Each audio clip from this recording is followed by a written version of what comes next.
Salut à tous, on se retrouve pour l'épisode 3168 du Zap Image. On commence aujourd'hui en ce jeudi 2 janvier avec des anniversaires et tout d'abord une légende totale du côté de l'Olympique de Marseille. Il s'agit de Basile Boli. Il fête aujourd'hui ses 58 ans. Pourquoi c'est une légende? Parce qu'il a gagné la Ligue des Champions 1993, la seule gagnée par un club français, donc l'OM. Et surtout il a été buteur en finale. C'était un Marseille-Milan AC en finale, victoire 1-0. Et c'est Basile Boli qui avait marqué un but de la tête sur corner. Donc c'était juste avant la mi-temps. Et pourtant 4 minutes avant, il a demandé le changement parce qu'en gros il avait des douleurs au genou, il avait mal, tout ça, il a demandé le changement. L'entraîneur lui a dit non, tu restes sur le terrain jusqu'à la mi-temps. Et il a été buteur, Basile Boli. Donc légende bien sûr, total du côté de Marseille, bonne anniv à lui. Et d'autres joueurs, donc des joueurs maintenant en activité, fêtent leur anniversaire. Tiens, Marseillais, Eli Wahi, l'avancante fête aujourd'hui ses 22 ans, bonne anniv à lui. Et aussi Luis Enrique, joueur de Botafogo, une équipe brésilienne. Donc Sané Lidroé fête aujourd'hui ses 24 ans et ce joueur pourrait débarquer en Europe et même en France du côté de Lyon. Il serait pressenti en janvier, on en parlera tout à l'heure. Et également Carlos Soler, le joueur du Paris Saint-Germain, prêt à West Ham, fête aujourd'hui ses 28 ans. Bon anniversaire à tous ces joueurs. On continue, on va parler maintenant de ce qui s'est passé hier. Donc hier on était le 1er janvier et il y avait une rencontre dans les gros championnats en Europe. En première ligue, Brentford recevait Arsenal et c'est Arsenal qui s'est imposé pour ce premier match de l'année. Donc une victoire 3-1, à noter que Arsenal perdait 1-0 parce que Mbeumo a été buteur à la 13e avant que Jesus égalise. Merino donne l'avantage et que Martinelli 3 minutes après le but de Merino, on va dire clôt la rencontre. Donc belle victoire des Gunners. Donc Arsenal a dominé bien sûr cette rencontre, 14 tirs, 5 tirs cadrés, 3 buts marqués. Brentford, moins de tirs cadrés, moins de possession, donc il n'y a rien à dire. Enfin, la possession c'est pareil, mais le XG, les gars, 0.29 et 1.95 quand même pour Arsenal, qui mérite totalement sa victoire et les bonnes résolutions, bien sûr, pour cette équipe d'Arsenal. C'est de commencer une année avec une victoire, ce qui a été fait hier. Et pourtant, comme j'ai dit, ça a mal démarré vu que Brentford, sur leur première frappe cadrée, il marque directement.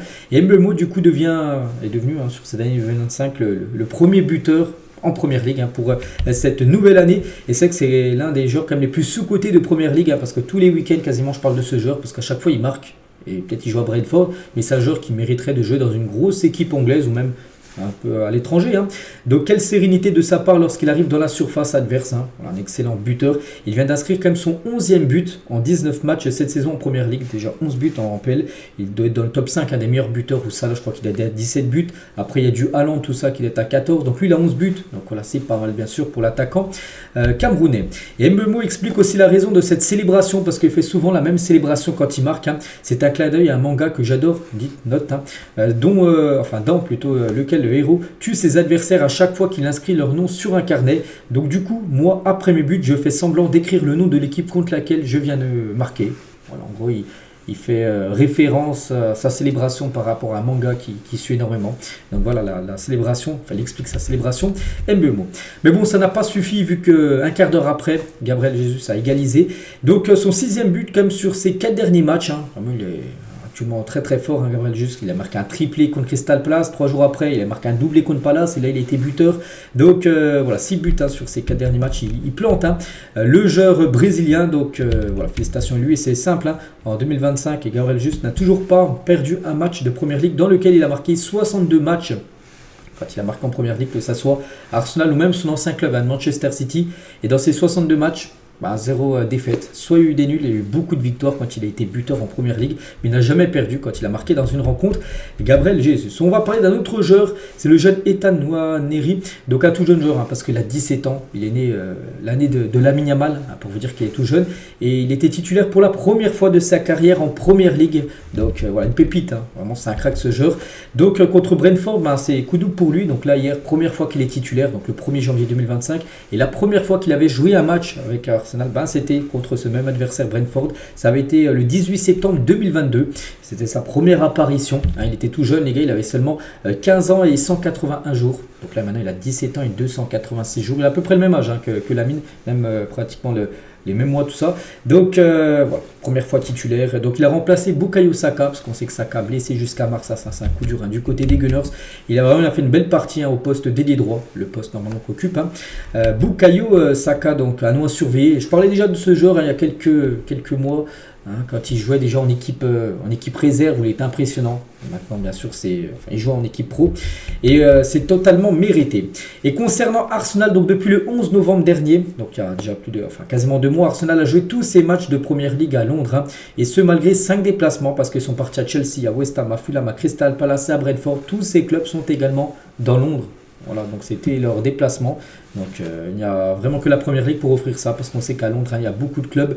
Il y a beaucoup de clubs de Première Ligue. Il y a déjà tous ces clubs-là. On peut rajouter aussi Arsenal, bien sûr, on peut rajouter Tottenham qui n'ont pas joué, mais c'est un club également dans la ville de Londres.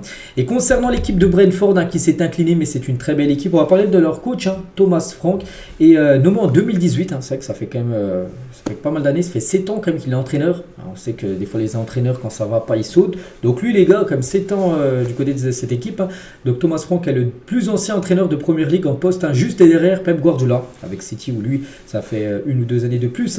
Donc il est aujourd'hui dans les radars de la plupart des gros clubs, des gros clubs, que ce soit anglais ou peu importe, parce que c'est un très bon entraîneur, ce coach.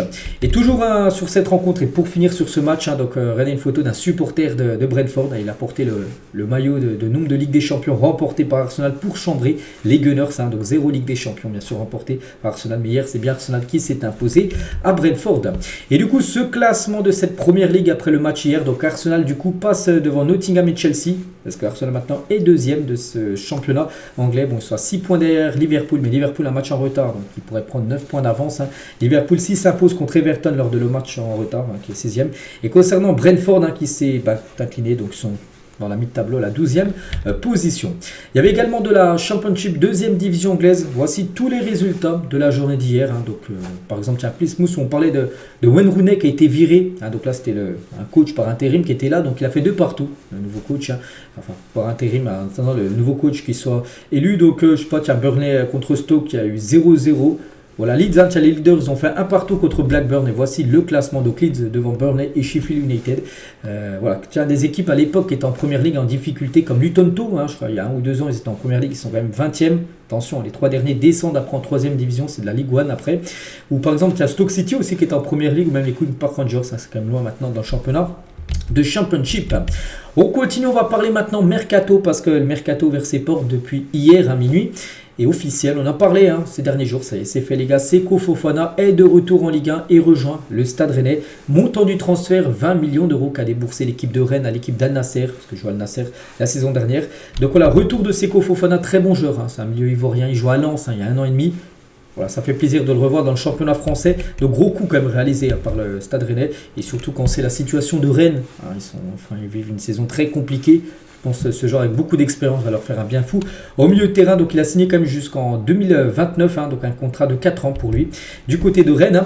Et il a dit, je suis très heureux de rejoindre le Stade Rennais et de commencer 2025 avec ce nouveau défi. J'ai toujours observé le Stade Rennais avec attention. C'est un club que j'ai souvent rencontré. Quand il joue à Lens, il a souvent rencontré Rennes. Et il compte dans ce championnat français, cette équipe de Rennes. Je suis très excité à l'idée de débuter. Il y a des joueurs de talent à Rennes et je pense que le club n'est pas à sa place, parce qu'ils sont loin comme au classement Rennes, alors que Rennes normalement devrait jouer au moins le podium, voire le top 5, là ils sont très loin. Bref, donc qu'est-ce qu'il peut dire, j'espère qu'on va pouvoir inverser la tendance très rapidement. Donc voilà, ses premiers mots en tant que nouveau joueur du Stade Rennais. Il a déjà participé à son premier entraînement, donc on lui souhaite bonne chance du côté de Rennes. On continue, on va parler de Luis Enrique, tu en parlais tout à l'heure, son anniversaire, il fête aujourd'hui ses 24 ans, tout ça. Donc ce joueur, les gars, qui a Botafogo, qui a remporté la Ligue des Champions, c'était il y a à peu près 3 semaines avec son club, Ligue des Champions sud-américaine, et il aurait choisi de rejoindre l'Olympique Lyonnais. Donc Botafogo a refusé une offre de la Fiorentina et réclame 30 millions d'euros, parce que la Fiorentina est également intéressée, mais non, le joueur veut rejoindre Lyon, et surtout que Lyon et Botafogo, ils ont le même propriétaire, John Textor, donc ça facilite les transferts entre les deux clubs. Donc il pourrait débarquer à Lyon dès cet hiver, c'est Fabrizio Romano qui le dit, donc s'il le dit, c'est que c'est plutôt fiable. Un autre joueur, tiens, toujours avec Lyon, mais là plutôt dans le sens des départs, et il devrait peut-être en gros ce joueur pour arriver, pour remplacer Orban, parce qu'Orban va partir.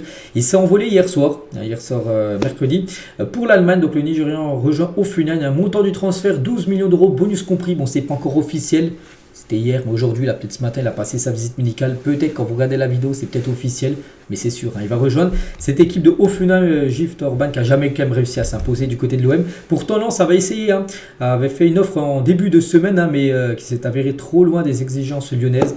Du coup, Hoffenheim proposait plus d'argent, et du coup, il va signer aujourd'hui, ce jeudi.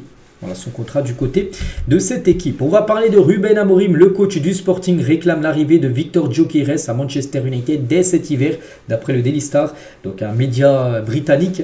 Et ça, quand on sait la situation de Manchester United, un petit rappel, hein, les 4 derniers matchs, 4 défaites. Les 2 prochains matchs pour eux, c'est Liverpool et Arsenal. En plus chez eux, hein, Liverpool et Arsenal. Ça sent quand même peut-être les 6 défaites d'affilée, hein, parce que pour moi, Arsenal et Liverpool sont bien meilleurs actuellement que Manchester. C'est pour ça qu'il veut un buteur, il veut Gyökeres, hein, qu'il avait côtoyé encore quelques semaines. Du côté du Sporting, il le veut. Après l'avoir dès janvier, je pense que ça va être compliqué. On verra, ça sera bon pour l'été prochain. Mais est-ce qu'il sera encore en place, Ruben Amorim, l'été prochain? Parce que s'il continue à perdre, hein, ça pourrait vite changer d'entraîneur à Manchester. Et toujours, tiens, du côté des Red Devils, on va parler d'un joueur, c'est Rashford, donc c'est depuis 5 matchs. Il ne joue même plus. Hein.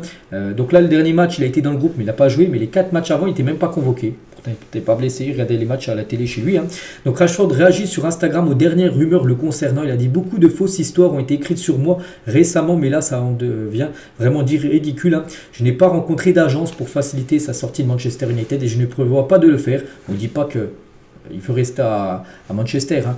Et juste, il dit qu'en gros, il n'a pas rencontré d'agence, en gros, pour que ça accélère en gros son départ.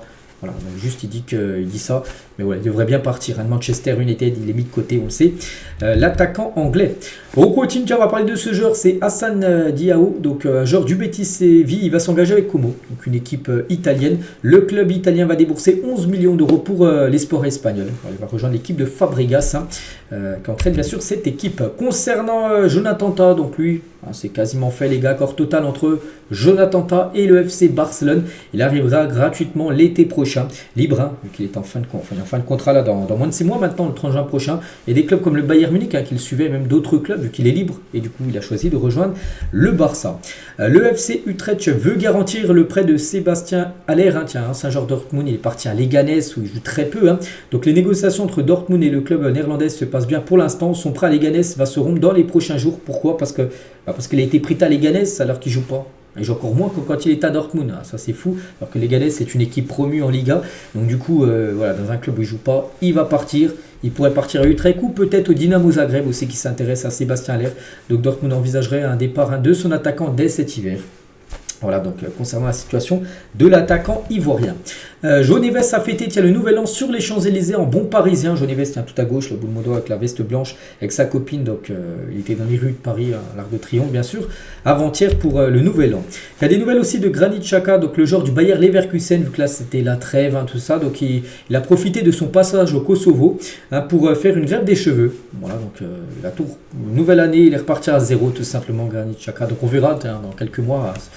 Ça apportera ses fruits ou non, bien sûr, cette greffe de cheveux. On va parler de Cristiano Ronaldo, bien pas que CR7 en fin de contrat 30 juin prochain, donc là dans moins de 6 mois maintenant. Et le directeur sportif d'Al Nasser, Fernando Hierro, ancien joueur du Real Madrid, va proposer une prolongation de contrat à CR7. Voilà, maintenant on verra si Ronaldo va accepter ou non de prolonger Al Nasser, parce qu'il y aurait des rumeurs qui pourraient rester en Arabie Saoudite, mais peut-être changer de club. Peut-être un club comme Al Hilal, hein, qui remporte tous les trophées et qui est pour moi bien meilleur qu'Al Nasser. Voilà, donc on verra. Après, Al Nasser, eux, veulent garder bien sûr et prolonger CR7. Tiens, on va parler d'un ancien coéquipier de Ronaldo, donc c'est Danilo à la Juve. Hein.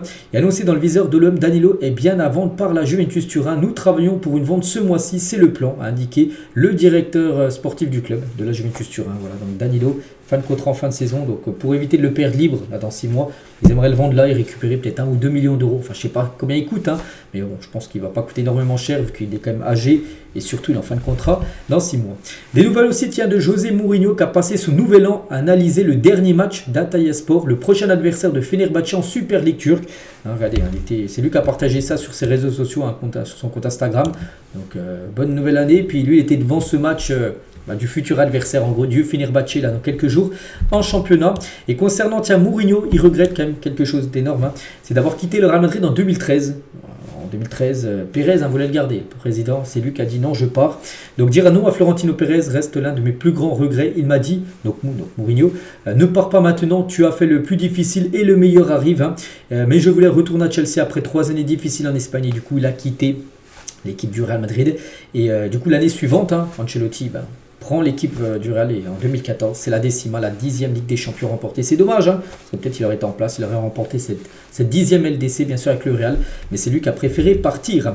Et toujours avec Mourinho, lui, il aimerait devenir sélectionneur dans le futur, donc là, actuellement coach du Fenerbahçe. Il pourrait prendre les rênes d'une équipe nationale après le Mondial 2026.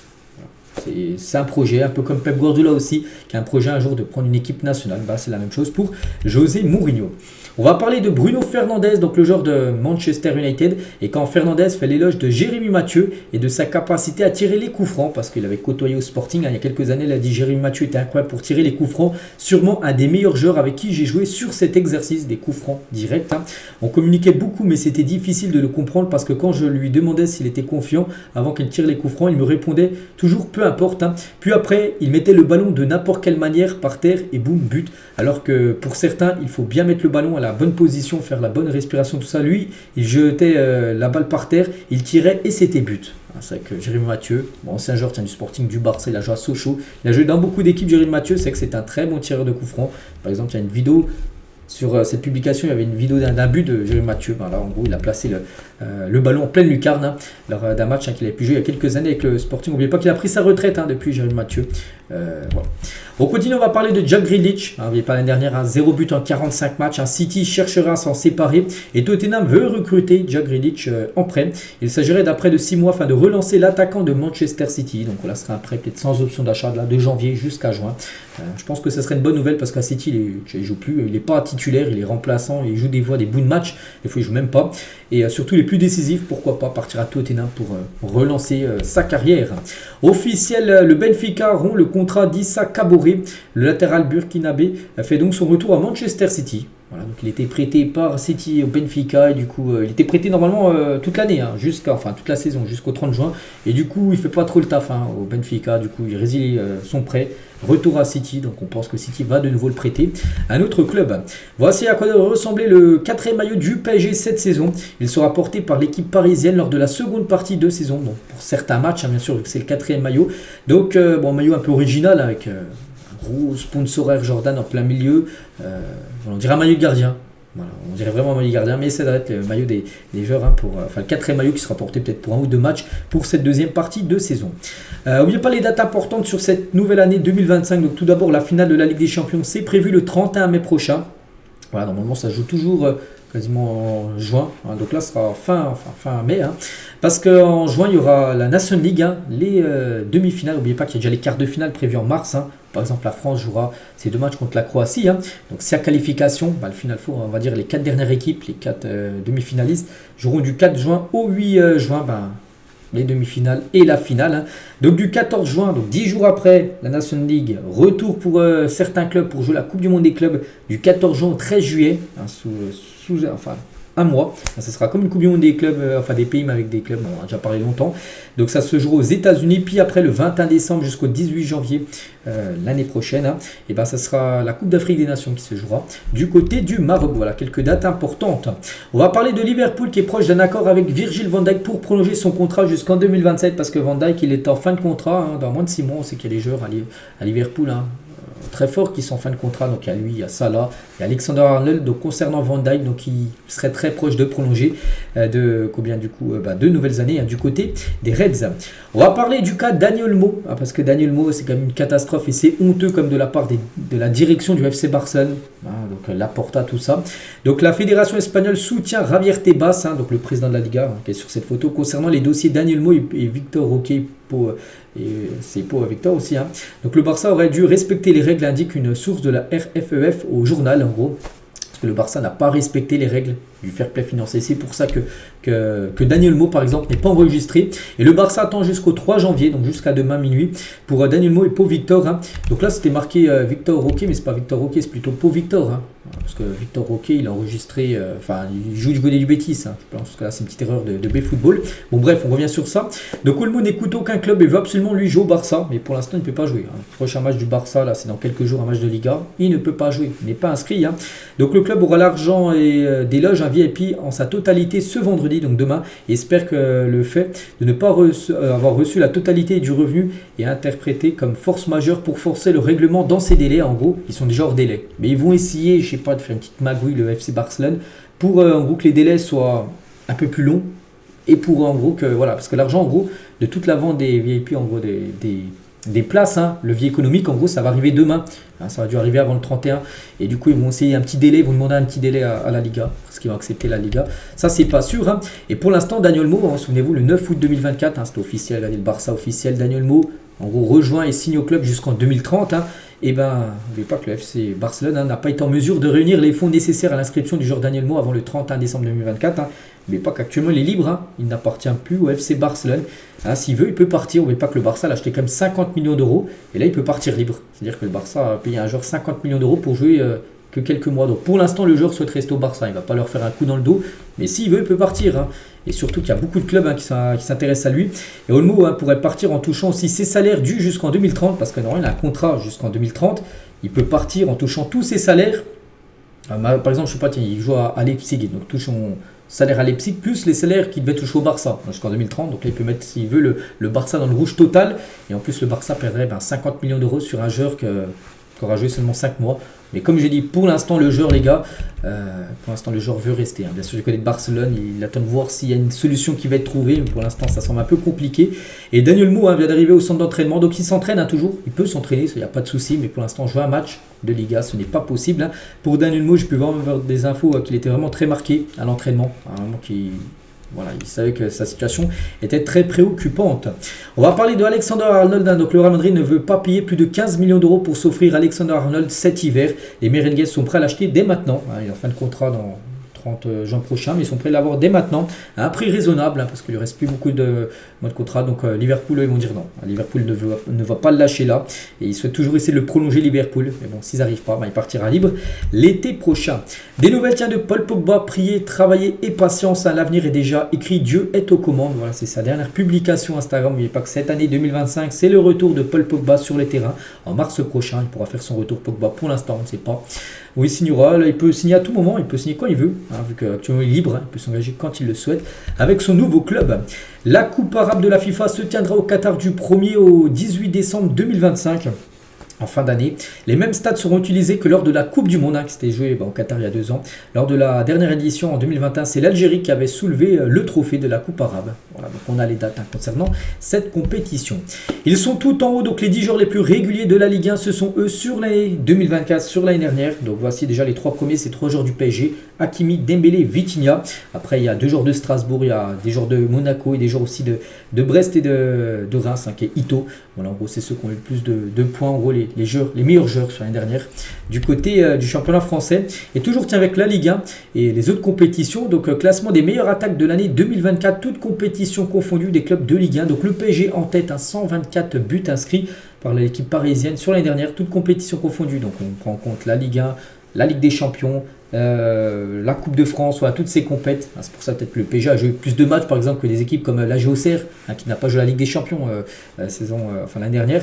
Donc voilà pourquoi le PSG est loin devant. Donc 94 buts quand même pour Lille et 88 pour l'équipe de Lyon. Et toujours avec la Ligue 1, tout ça, et record de moyenne de buts par match battu sur une année en 2024, 2,92 buts par match en Ligue 1. Ça fait à peu près un match de Ligue 1, 3 buts en moyenne. C'est pas mal quand même, 3 buts par rencontre. C'est la moyenne de l'année dernière. Et toujours avec la Ligue 1 et les joueurs en fin de contrat en juin 2025. Et voici toute la liste quand même des joueurs connus comme Jonathan David, qui est quand même peut-être la meilleure opportunité pour beaucoup de clubs vu qu'il est libre là. Donc, dans quelques mois, il y a du Lacazette, il y a du Casri, il y a du Tagliafico, il y a du Chancel Mbamba, il y a Dante, il y a Rémi Cabella, Il y a Joshua King qui est l'attaquant de Toulouse. Il y a Jibama, il y a Umtiti bon, qui est souvent blessé. Regardez, il y a encore tous ces joueurs-là, les gars, qu'on peut rajouter. Loïs Diony, Florent Mollet. Voilà, Steve Mandanda qui est en fin de contrat. Bon, après, on pense qu'il peut partir avec peut-être l'arrivée de Brice Samba. Et aussi, on peut rajouter aussi ces joueurs-là. Voilà, ça fait beaucoup de joueurs qui sont en fin de contrat du côté de la Ligue 1. Donc, il y en a qui vont prolonger, mais il y en a beaucoup, bien sûr, qui vont partir. On va parler de Dunkerque, une équipe de Ligue 2, qui est quand même deuxième ex-aequo avec le Paris FC. Le premier, c'est Lorient. Donc Dunkerque annonce la prolongation de son entraîneur Luis Castro jusqu'en 2027. Donc le bilan de la trêve, troisième, son ex-aequo avec le Paris FC. Donc 31 points égalité avec le Paris FC. Il y a 2 points de Lorient. 26 buts marqués, 4e meilleure attaque et 10 victoires en 16 matchs. Seul Lorient fait aussi bien. Voilà, du coup, ils ont prolonger bien sûr leur coach qui fait du taf incroyable. On va parler de Milan Skriniar, donc le joueur du Paris Saint-Germain devrait partir sur ce mercato hivernal et Dortmund s'est renseigné sur la possibilité d'un prêt de Milan Skriniar là, pour les 6 mois. Donc proche d'un accord avec Galatasaray, parce que le Galatasaray a quand même une longueur d'avance sur Dortmund qui vient juste de rentrer dans le dossier. Le joueur est attiré plutôt par le club de Dortmund que par le club du Galatasaray, mais les exigences financières du PSG compliquent l'opération, donc voilà. On ne sait pas où il va filer, il a plusieurs pistes, il y a aussi des clubs italiens en première ligue aussi, où il a des touches. Maintenant c'est au joueur de trancher concernant son futur. Michael Antonio a quitté l'hôpital et fait son retour chez lui. Vous savez, ce joueur de l'attaquant de West Ham qui a vécu un terrible accident de voiture il y a à peu près 3 semaines, donc s'en est sorti, c'est déjà une bonne nouvelle. Donc il a mis sur ses réseaux sociaux: je voudrais prendre un moment pour reconnaître une chose dont j'ai pris conscience. J'ai passé tant d'années à considérer la vie comme acquise. J'ai fait des projets pour le lendemain, pour l'année suivante, en supposant toujours que le lendemain était garanti. J'ai vu des amis proches mourir, j'ai vu d'autres personnes faire face à des expériences de mort imminente. Et même alors, je n'avais pas pleinement saisi à quel point la vie était précieuse. Parce qu'il a, on peut dire, il a frôlé la mort avec cet accident qui a été très grave. Et voilà, en gros, ça l'a beaucoup fait réfléchir, en gros, Michael Antonio. Donc la bonne nouvelle, surtout, c'est que voilà, il est sorti de l'hôpital. Donc il s'est fait opérer, il s'est cassé la jambe. Donc, on ne pense pas qu'il va pouvoir rejouer pour cette saison. Donc on lui souhaite un très bon rétablissement. Le PSG espère au moins 60 millions d'euros pour la vente de Randal Kolo Muani. La Bundesliga semble la destination la plus probable pour l'attaquant parisien, qui est pourquoi pas retour à Francfort, qu'il avait vendu au PSG 90 millions d'euros. Imaginez, Francfort, il le rachète 60. Ils auront quand même gagné 30 millions d'euros tranquille, en raccueillant, on peut dire, Randal Kolo Muani.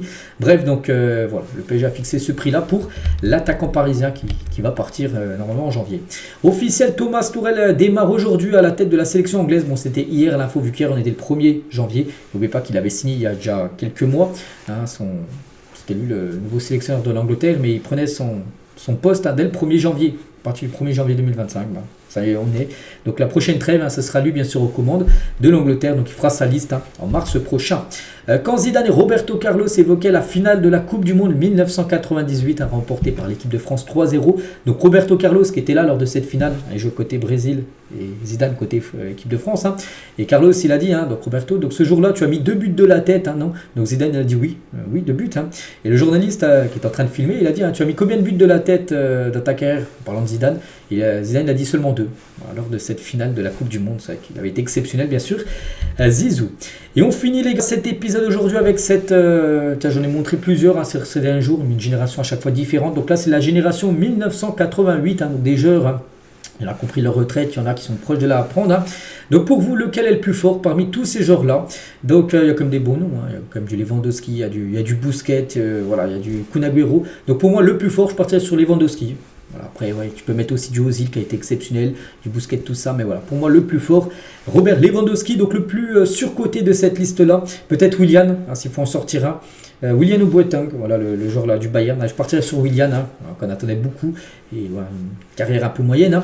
Le plus sous-coté de cette... là, il y en a pas mal, parce que Busquets, pour moi, c'est sous-coté. Juan Mata, c'était énormément sous-coté. Il y a qui? Di Maria, je trouve quand même qu'il est sous-coté. Tadic aussi. Je partirais comme sur Juan Mata, un joueur espagnol, un très très bon footballeur, peut-être pas vu à sa juste valeur à l'époque. Et la plus grosse déception parmi tous ces joueurs-là, peut-être Nainggolan. Je pense Nainggolan. Bon, c'est la plus grosse déception, enfin, d'après les joueurs là que je peux voir. Donc voilà les gars, ce qu'il y a à dire aujourd'hui. J'espère que ça vous a plu. On se retrouve demain. Demain on est vendredi. Demain par exemple c'est le retour de grandes équipes. Le Real Madrid joue demain. Il y a aussi des matchs. Il y a des matchs de championnat par exemple demain vendredi. Voilà, c'est le retour bien sûr. Des gros championnats européens. Et je vous souhaite une très bonne journée et à demain.